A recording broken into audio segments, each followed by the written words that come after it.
Hello, hello. I am finally on. I was having some technical issues. It is great to be here today on two channels, LinkedIn and YouTube, on my YouTube English teacher channel, right? Because you know I teach English, and on LinkedIn for professionals that want to improve their English speaking skills. As you may know, I'm a teacher. I'm also a life coach and a travel coach. But I teach English as a foreign language. And I have a lot of students from everywhere in the world, Saudi Arabia and Brazil and Turkey, and some, of course, that live in Canada, some that live in United States as well. Now, today we're going to be doing a couple of different things. First, I'm going to wrap up the month of July. So during the month of July, we focused on negotiations and persuasion phrases. So I'm going to give you a few more of those types of phrases today. And I'm also going to be introducing to you the new theme for the month of August. And in the month of August, we are going to focus more on presentation skills, phrases that you can use when you're presenting in English. So we're doing two different things, right? We'll do some negotiations and persuasion phrases, idioms and phrasal verbs, as well as some phrases for presentations, idioms and phrasal verbs as well. All right. Are you ready to get started? If you are watching me live, please write your name in the chat box. It's always fun to know who's here. And if you're watching it on the replay, please write down where you're from and write down why you're learning English. Right? I teach English for many different reasons. Some of them want to move to Canada. Some of my students want to improve their skills because they need to speak English at work. So there's a lot of different reasons why you might be watching the live right now or the replay right now. Okay, let's start by reviewing a few key phrases that you can use in negotiations and persuasions as well. Today, I'm just going through the phrases fairly quickly. All of the July, I shared those phrases with you. So go back to those videos on my YouTube channel. You'll be able to find them there for the month of July. All right, so here's a phrase for you. Would you be open to discussing our meeting next week? Would you be open to talking about blah, blah, blah? Would you be open to? Would you be open to renegotiating our terms, for example? I see your point, but have you considered changing the timeline? I see your point, but have you considered shifting things around a little? What I propose is to reschedule for next week. What I propose is to perhaps do a conference next year. What I propose is all right, here's another phrase. Let's try to find some middle ground. It's very similar to you want to achieve a win-win situation. Try to find some middle ground, right? The middle ground would be where we agree to something. Here's another phrase. That's a fair offer. Let's move forward, right? That sounds like a fair offer to me. Let's now sign the deal. Let's sign the agreement and move on. This is a good sentence when you have agreed to some terms. Now, these are polite. They're collaborative ways to negotiate without sounding too aggressive or, of course, too passive either. Now, here are some phrasal verbs that you might hear during negotiations. Now, I have to say that phrasal verbs are very, very challenging because in one context they might mean something, in another context they might mean something else. So I'm going to mention 3 of them now. And what I want you to do, here's some homework for you, is to pay attention to phrasal verbs. So when you hear certain expressions, like the ones that I'll be mentioning, write them down. Write them down and talk to your teacher about them. What does this mean? Right? I've heard my leader say this, but I didn't understand it.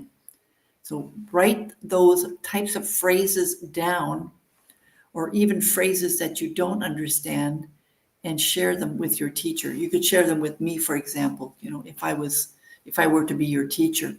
So here are a few phrasal verbs for you. The first one is hammer out. Hammer out. We need to hammer out the details before signing anything.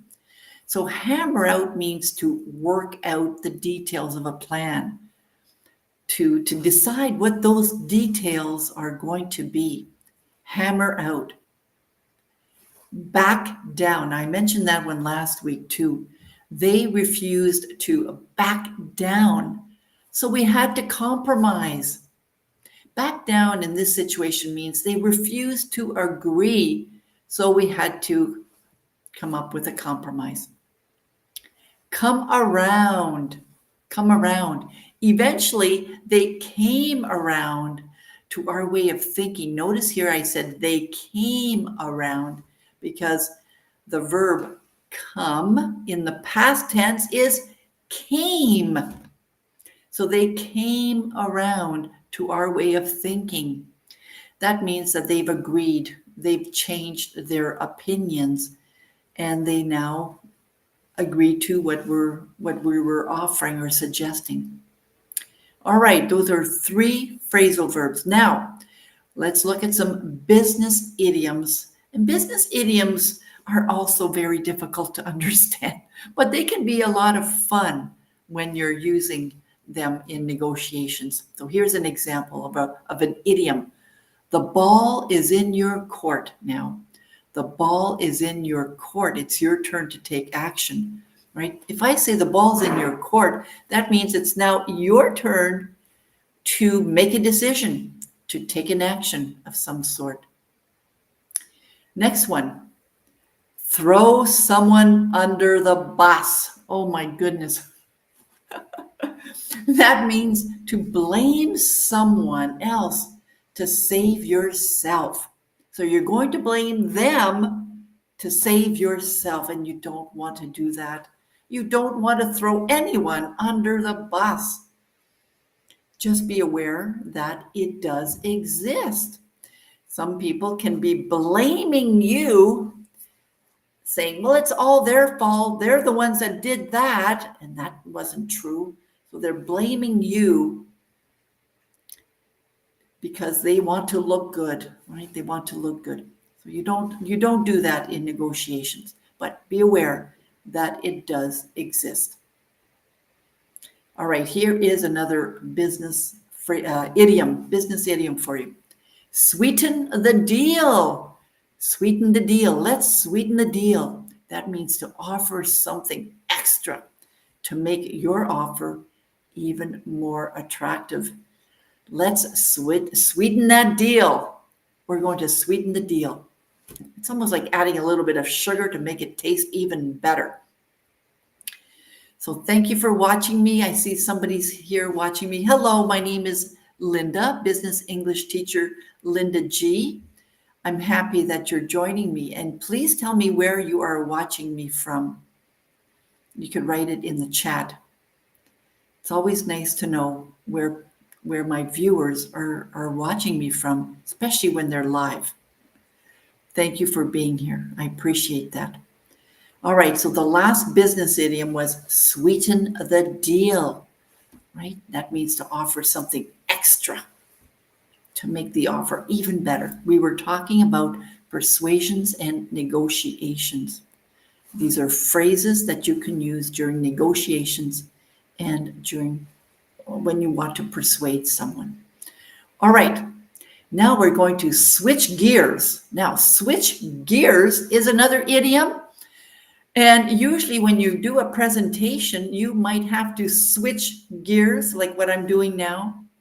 That means I'm going to change topics now. I'm going to change topics. So we're going to switch gears. I have now finished reviewing the persuasion skill phrases. And now we're going to look at our new theme. This is an introduction to the new theme. The new theme for the month of August will be presentations. So I'll be sharing phrases, business idioms, phrasal verbs related to presentations, so that when you're presenting to your manager or you're presenting to your colleagues or your clients, you'll be ready. You'll be ready because you'll be using the correct phrases for your presentations. Now, that includes how you start the presentation, how you explain the presentation, how you transition from one subject to another subject, and how you end the presentation. That's what we'll be reviewing today, these phrases here. So let's get started. I'm going to start with the phrases that you could use to begin your presentation. For example, let me begin by thanking you for being here today. And that is true. I am thanking you for being here today. That's a great way to start a presentation. Let me begin my presentation by thanking you for being here today. Today, I'd like to talk about blah, blah, blah. Or I can say, today, I'm talking about presentation phrases. Today, I'd like to talk about. Or I'm going to walk you through. So I can say, oh, my eye is itchy here. I could say, today I'm going to walk you through several phrases that you can use while you're presenting in English. I'm going to walk you through. I can also say the purpose of this presentation is to, in my case, I can say the purpose of this presentation is to teach you some new phrases, right? Some new presentation phrases. That's my purpose for today, is to do that. Now, I just want to see, all right, I was just looking to see if you had written where you're watching from. All right, let's keep going. Now that means I'm going to continue now. Let's keep going. Let's move on, right? That's a transition phrase. A transition phrase tells you that I'm going to now go from one subject to something else. They guide the audience through different points. So, for example, now let's move on to transition phrases. This brings us up to our next point, transition phrases. So you notice these phrases are great when you are now wanting to talk about something else. So to put it in another way, I'm now going to talk about presentation phrases. So these are great phrases to use when you are telling the audience that you're going to be talking about something else. And they were, let me just review them. Now let's move on to. This brings us to the next point. To put it another way, now we also want to end our presentation with certain phrases too, and that way the audience knows that we are nearly done our presentation. In conclusion, that's a great phrase. At the end of your presentation, you might say, in conclusion, today we reviewed different phrases that you could use for persuasions, to persuade your audience, or phrases that you can use in negotiations. And we've also reviewed some phrases that you can use in presentations as well. In conclusion, to summarize the key takeaways, right? To summarize, the key takeaways in my case would be for you to practice, right? That's an important thing because I shared a lot of different phrases, but I think the key takeaway is to practice these phrases. You need to practice these phrases in order to feel more confident in using them. Thank you for your time. I'm happy to answer any questions. Now, this is right at the end of the presentation. You are done your presentation, and you now say, thank you for your time. I'm happy to answer any questions. Now, if there are any questions, please write them in the chat box. If you do have any questions, please add them in the chat box. Right, because my presentation is now over, right? It's finished now. However, I'm going to be adding some phrasal verbs. So these are all related to presentations. They're presentation related phrasal verbs that you can use when you're presenting. Now, again, I mentioned that phrasal verbs can be very difficult, and so are idioms. And of course, if you're a beginner, phrasal verbs and idioms are not for you, but you can still write them down. And if you hear them, you might go, oh, I remember that. Business English teacher shared that one. Yes, I remember that. Good work. All right, here is a phrasal verb for you. Lay out. Lay out. You notice that it has the verb lay and it has a preposition out.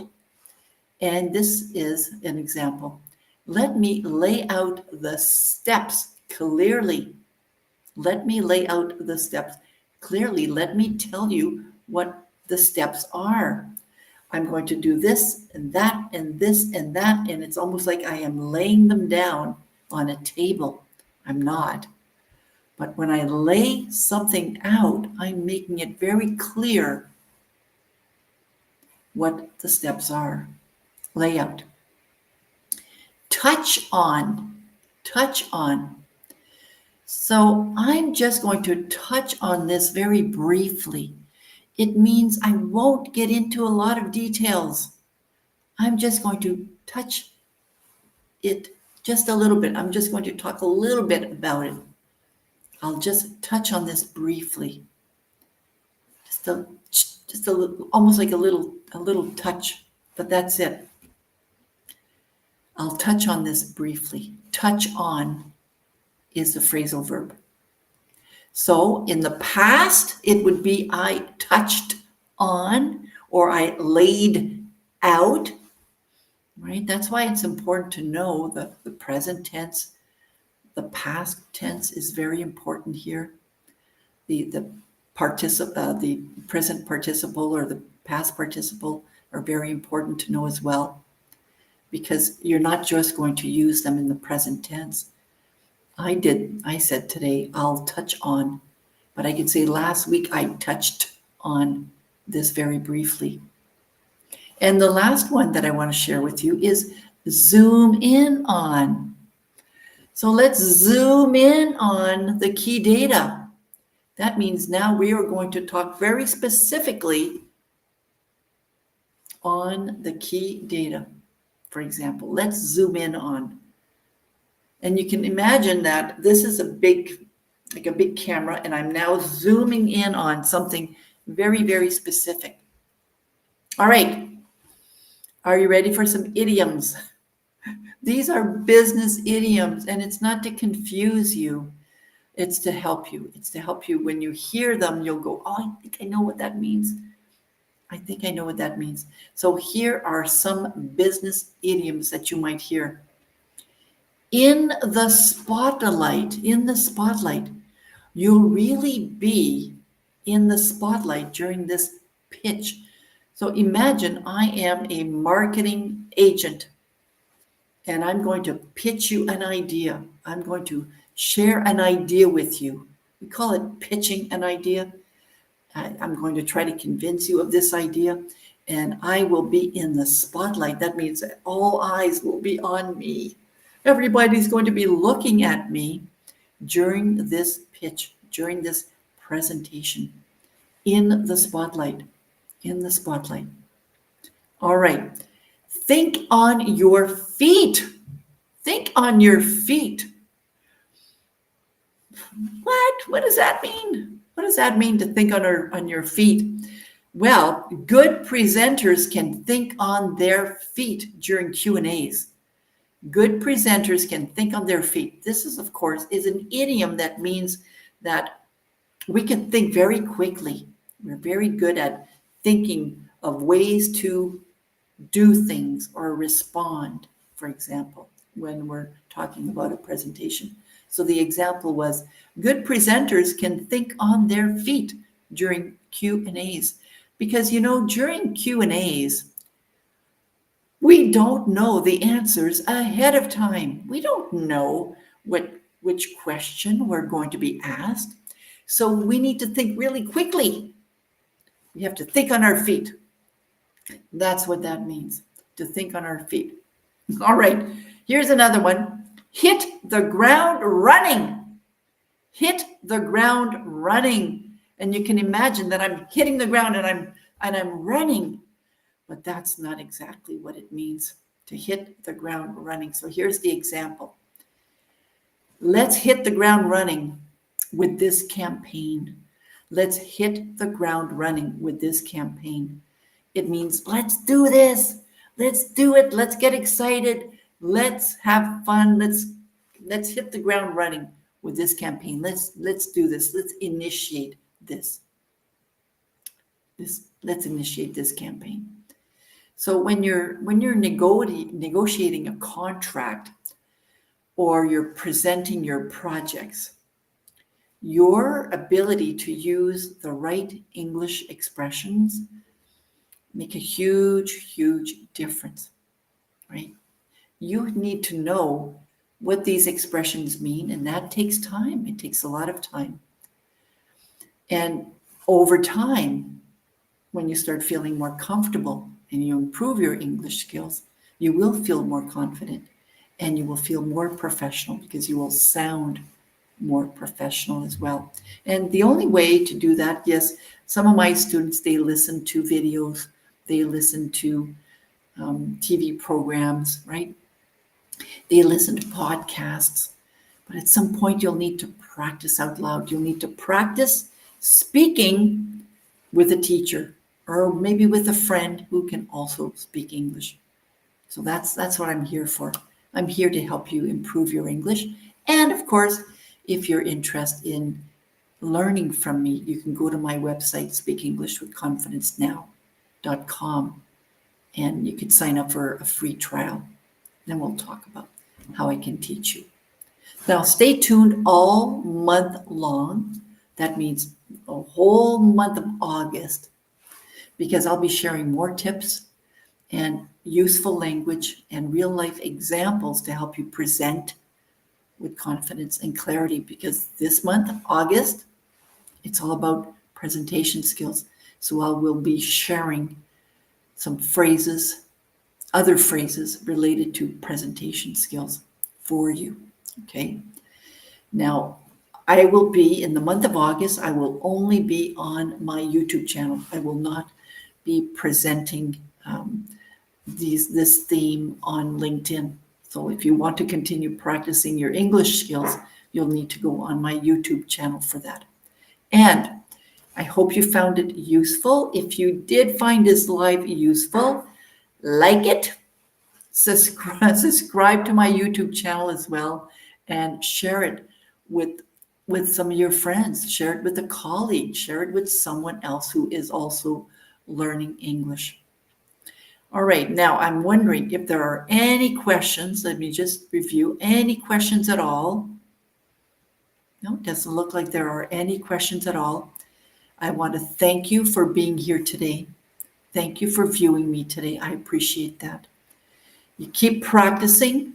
right? Keep practicing. Review the videos that I shared in the past. Review this video as well. Write those sentences down, write those phrases down, and share them with perhaps a teacher or a friend who speaks English so that you can practice, because practice is very important. As they say in Spanish, es muy importante. Sí, très important.